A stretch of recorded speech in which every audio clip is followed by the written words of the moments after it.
تعریف و توصیف بیان کرتے ہوئے کہتے ہیں کہ اللہ کی ذات ہے جو ہر چیز کی خالق و مالک ہے۔ قرآن پاک میں کہا جاتا ہے، اور خوب جان لو کہ اللہ آدمی اور اس کے دل کے درمیان حائل ہو جاتا ہے۔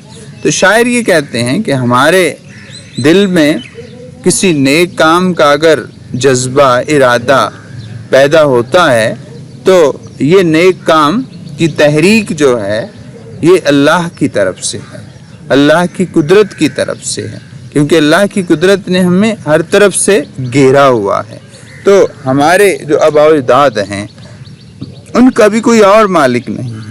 اگر ہمیں پیدا کرنے والی اللہ کی ذات ہے تو ہمارے آباء و اجداد کو پیدا کرنے والی بھی ذات اللہ کی ذات ہے۔ اللہ کی ذات ہے جس کی حاکمیت ازل سے چل رہی ہے اور ابد تک رہے گی۔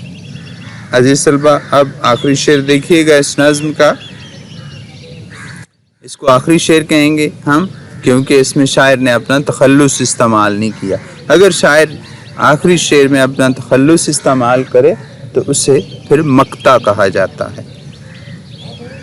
بشر کو فطرت اسلام پر پیدا کیا جس نے، محمد مصطفیٰ صلی اللہ علیہ وآلہ وسلم کے نام پر شیدا کیا جس نے۔ غور کیجئے گا، بشر کا مطلب ہے انسان، شیدا قربان۔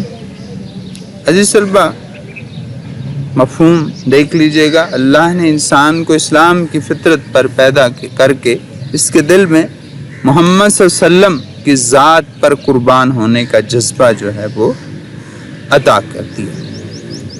تشریح میں آپ حسب سابق شروع میں اسلوب تحریر کریں گے، اس کے بعد آپ لکھیں گے کہ اس شعر میں شاعر اللہ کی حمد و ثنا بیان کرنے کے ساتھ ساتھ نبی صلی اللہ علیہ وسلم پر مر مٹنے کا جذبہ بھی پیدا کر رہے ہیں۔ شاعر قرآن پاک میں سورہ آل عمران میں فرمایا گیا، پروردگار جب تو ہمیں سیدھے راستے پر لگا چکا ہے تو پھر کہیں ہمارے دلوں کو کجی میں مبتلا نہ کر دینا۔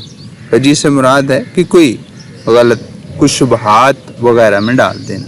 ایک اور جگہ پہ قرآن پاک میں ہے، اللہ کے نزدیک دین صرف اسلام ہے۔ اس سے یہ پتہ چلا کہ اب قیامت تک جو دین ہے وہ صرف اسلام ہے۔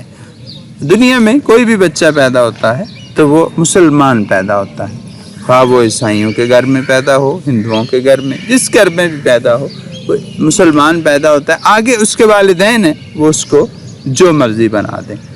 تو عزیز طلبہ، اس کا دوسرا مصرع بڑا اہم ہے شعر کا، اس پہ غور کیجئے گا کہ اللہ نے ہمیں پیدا کیا اور پھر ہمیں نبی صلی اللہ علیہ وسلم کی محبت میں مبتلا کر دیا۔ یعنی ایمان کے لیے ضروری ہے کہ نبی صلی اللہ علیہ وسلم سے محبت کی جائے۔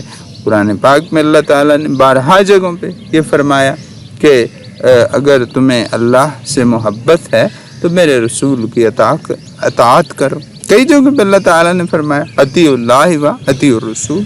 کئی اور جگہوں پہ فرمایا گیا کہ نبی صلی اللہ علیہ وسلم تجھے جو دیں وہ لے لو اور جس سے منع کریں منع ہو جا۔ تو اس لیے عزیز طلبہ، یہ ضروری ہے مسلمان ہونے کے لیے کہ اللہ کے نبی صلی اللہ علیہ وسلم کی محبت ہمارے دلوں میں موجود ہو۔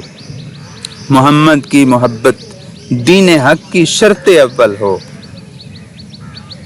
اسی میں ہو اگر خامی تو ایمان نامکمل ہے۔ عزیز طلبہ، اس کے ساتھ آپ اس کی مشق دیکھ لیں ذرا۔ اشعار کی تشریح ہماری مکمل ہوئی۔ اس میں پہلا سوال ہے، اللہ تعالیٰ نے یہ کائنات کون سا لفظ کہہ کر بنائی؟ اللہ تعالیٰ نے یہ کائنات کن کہہ کر بنائی۔ اللہ تعالیٰ نے انسانوں کو کن نعمتوں سے نوازا؟ چند ایک کے نام لکھیں۔ اللہ تعالیٰ نے انسانوں کو بے شمار نعمتوں سے نوازا ہے۔ اللہ نے ہاتھ پاؤں جسمانی نعمتوں کے علاوہ کھانے پینے رہنے کی نعمتوں سے نوازا ہے۔ پھل، اناج، زمین، آگ، پانی، سمندر، لاکھوں نعمتیں ہیں جن سے نوازا ہے۔ اجالے اور اندھیرے اور خشک و تر کس کے مظاہر ہیں؟ ظاہر ہے اجالے، اندھیرے اور خشک و تر ایک ہی ذات ہے اور وہ ہے اللہ کی ذات، اس کے مظاہر ہیں، اس کی کا اظہار ہے۔ اب حمد میں خالق کی کن مخلوقات کا ذکر کیا گیا؟ حمد میں نباتات، جمادات، حیوانات اور کائنات کی ہر چیز کا جو خالق ہے وہ اللہ کی ذات کو جو ہے وہ بیان کیا گیا ہے۔ جی، اس نظم کا خلاصہ آتا نہیں ہے 10th میں، لیکن پھر بھی دیکھ لیں چونکہ شارٹ کویسچنز میں ہے اس لیے یہ کرنا پڑے گا۔ تو ہم لکھیں گے کہ حفیظ جلندری کا شمار نظم گو شعراء میں ہوتا ہے۔ نظم انہوں نے اللہ تعالیٰ کی صفات کی تعریف بیان کی ہے۔ وہ کہتے ہیں کہ اللہ تعالیٰ نے ایک حرف کن کہہ کر یہ کائنات تخلیق کی، اس میں انسانوں، جانوروں اور پودوں کو پیدا کر کے رونق سے بھر دیا۔ اس کائنات کا نظام اللہ تعالیٰ کے اختیار میں ہے، کوئی اور ایسا نہیں ہے جس کے اختیار میں یہ ہو۔ موسموں کا بدلنا، نعمتوں کی فراوانی، نباتات، حیوانات، سب چیزوں کا خالق ایک ہی ذات ہے اور وہ ہے اللہ کی ذات۔ اور اللہ تعالیٰ نے اپنی مہربانی سے انسان کو نیک فطرت پیدا کیا اور محمد صلی اللہ علیہ وسلم کے نام پر نثار قربان ہونے کا جذبہ دلوں میں پیدا کر دیا۔ عزیز طلبہ، یہ مشکل الفاظ ہیں اور اس مشق میں کوئی خاص سوال جواب نہیں ہے جو امتحانی نقطہ نظر سے اہم ہوں۔ یہ MCQs ہیں، یہ ذرا دیکھ لیجئے گا۔ نظم ہم کس شاعر کی تخلیق ہے؟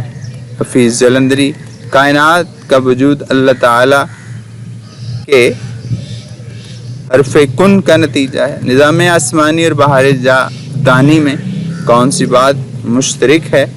ان میں سب میں جو بات مشترک ہے وہ ہے خالق ایک ہے، یہ ایک اللہ تعالیٰ کی ذات ہے جس نے یہ سارا نظام پیدا۔ یہ عالم اللہ تعالیٰ نے کس چیز سے بھر دیا؟ اللہ تعالیٰ نے یہ عالم جو ہے اللہ تعالیٰ نے ان سب چیزوں سے جو ہے وہ بھر دیا۔ ذات باری تعالیٰ کی شان کہاں نظر آتی ہے؟ ان سب چیزوں میں نظر آتی ہے۔ اللہ تعالیٰ نے انسان کو فطرت اسلام پر پیدا کر کے کون سا احسان کیا؟ اللہ تعالیٰ نے اس میں محمد صلی اللہ علیہ وسلم کا شیدا کیا۔ تو یہ آپ کی مشق مکمل ہوئی۔ اس کے ساتھ اس لیکچر میں آپ زمزم جو مضمون ہے اس کا اگلا حصہ جو ہے وہ تیار کریں گے۔